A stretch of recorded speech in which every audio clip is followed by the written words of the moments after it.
The day I moved into the old house nestled in the countryside, I couldn't have predicted the strange turn my summer break would take. I'm a college student majoring in English, and I had sought this place out for seclusion and tranquility. I needed a break from the incessant bustle of campus life, a place where I could focus on my writing and recharge my overworked mind. The house, an aging yet charming structure, was surrounded by a dense forest, creating a sense of isolation from the outside world.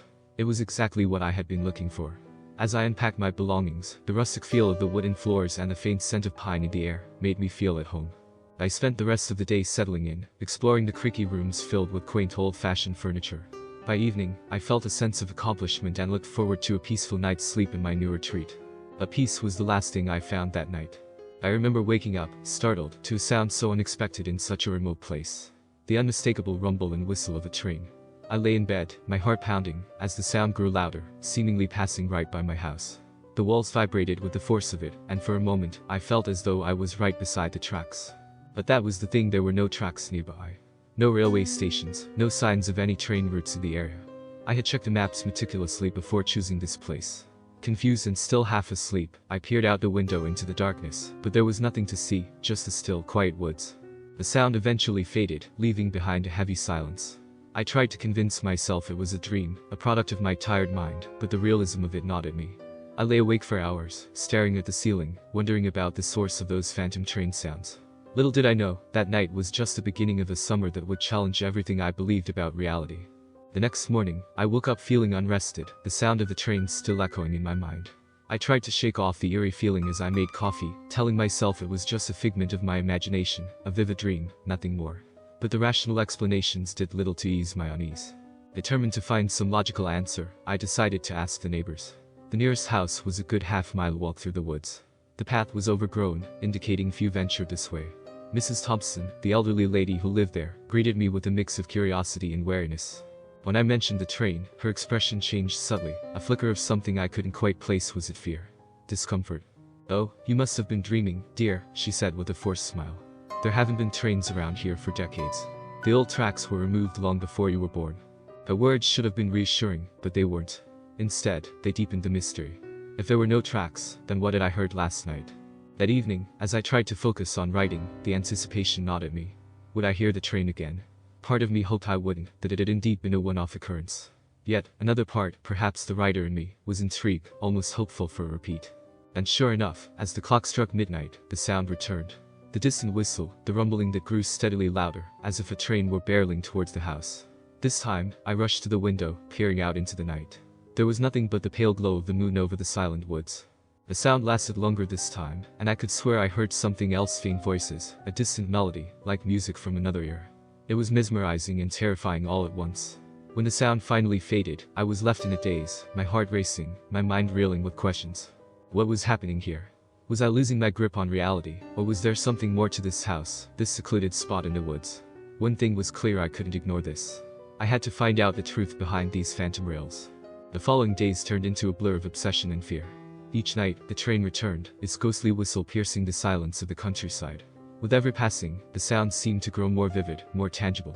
The voices and music I'd heard were no longer faint, they were clear, haunting echoes of a bygone era. I began to research the history of the area, spending hours at the local library, poring over old maps and newspaper archives. I learned that a railway line once ran through these woods, part of a network that connected remote villages. But it had been decommissioned and dismantled in the early 20th century, long forgotten by the world. This discovery only deepened the mystery. How could a non-existent train be haunting my nights? My dreams, too, became haunted. Night after night, I found myself aboard the phantom train, moving through a landscape that was both familiar and alien. The passengers around me were faceless, their features blurred, yet they spoke in hushed tones, as if sharing secrets I couldn't quite hear. Each dream ended the same way, with a sense of impending doom, a feeling that something terrible was about to happen. One afternoon, in a small, dusty coffee shop in town, I met Mrs. Harrow, an elderly woman known for her knowledge of local history. Her eyes widened when I mentioned the train. After a moment of hesitation, she shared a story that chilled me to the bone. Many years ago, she began, there was a terrible accident. A train, much like the one I described, had derailed in the woods near my house. It was a tragedy that had claimed many lives, a story that had been buried and forgotten by the town, a painful memory that people chose to ignore. As I listened to her, a chilling realization washed over me. The dreams, the sounds, the eerie presence, they weren't just figments of my imagination. They were echoes of a tragic past, reaching out from the depths of time. That night, as the train's whistle once again shattered the stillness, I felt a different emotion stirring within me.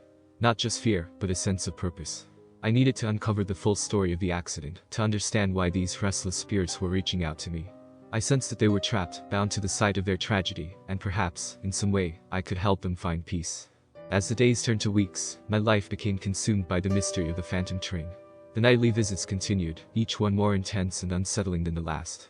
The sounds of the train, the ghostly whispers, the ethereal music, they all seemed to beckon me, urging me to look deeper, to uncover the truth that lay buried in the woods.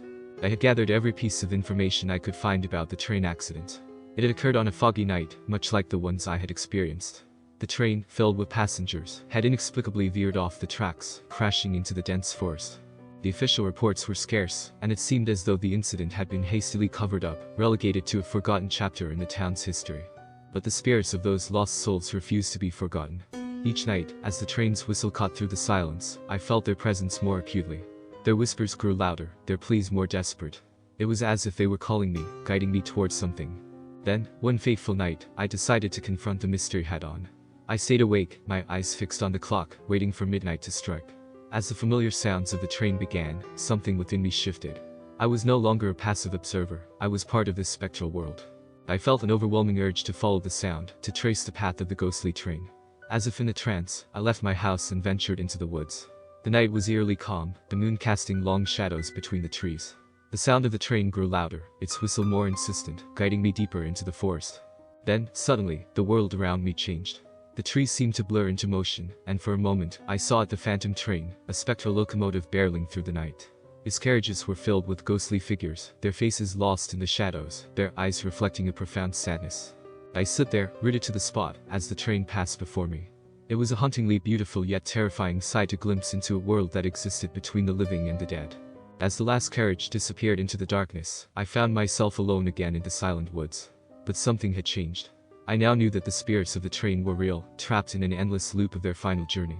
And I knew that I had to help them find peace, to break the cycle of their eternal suffering. In the days that followed my surreal encounter with the phantom train, I was driven by a newfound resolve. I knew that I couldn't ignore the spirits' plight. They were reaching out to me, and I felt a deep responsibility to help them find peace. The experience in the woods had been more than just a hunting vision, it had been a call to action. I delved deeper into the town's history, seeking out every scrap of information about the train accident. The more I learned, the more it became clear that the tragedy had been hastily brushed under the rug by the townsfolk, eager to move on from the dark event. But the spirits of those lost in the accident refused to be forgotten, their presence a constant reminder of the past that haunted the present. As I pieced together the story of that fateful night, I came across old photographs of the victims. Staring into the faces of those who had perished, I felt a deep sense of sorrow and empathy. They were not just faceless ghosts, they were individuals with lives and stories, cut tragically short. I realized that what these spirits needed was recognition, an acknowledgement of their existence and their untimely demise. I decided to organize a memorial in their honor, a chance for the town to come together and finally confront the tragedy that had been ignored for so long. The idea was met with resistance at first. Many in the town were reluctant to dredge up such a painful part of their history. But I persisted, sharing the experiences I had since moving into the old house, the nightly visits from the train, and my encounter in the woods. Gradually, people began to listen, and a sense of collective responsibility started to take hold. The night of the memorial arrived. A small group of us gathered in the clearing where the old railway line had once run. We lit candles and laid flowers, creating a makeshift shrine to the lost souls. I read out the names of the victims, each one echoing in the still night air. As we stood there in a solemn circle, something miraculous happened. The air around us grew colder, and a gentle wind began to rustle the leaves. Then, faintly at first, we heard the distant sound of a train whistle. But this time, it was different. It wasn't the ominous, haunting sound I had come to know. It was softer, almost melodic, like a farewell song. The spirits of the train were with us, I could feel it. They were no longer trapped in their endless cycle of suffering. The recognition of their tragedy, the acknowledgement of their existence, had given them the peace they had been seeking for so long. As the sound of the train faded into the night, a profound sense of peace settled over the clearing. The spirits were finally at rest, and in their departure, they had left behind a sense of closure, not just for themselves but for the town as well. That night marked the end of the phantom train's visits. The house, once a nexus of spectral activity, became just a house again, quiet and serene. I continued to live there for the rest of the summer, writing and reflecting on the incredible journey I had been a part of. As I prepared to leave at the end of the season, I looked back at the house with a sense of gratitude. It had been more than just a place to stay, it had been a gateway to understanding, a bridge between the past and the present. The spirits of the train had found peace, and in helping them, I had found a deeper sense of purpose and connection to the world around me. As the summer drew to a close, the quiet of the countryside seemed to envelop the old house with a new sense of tranquility.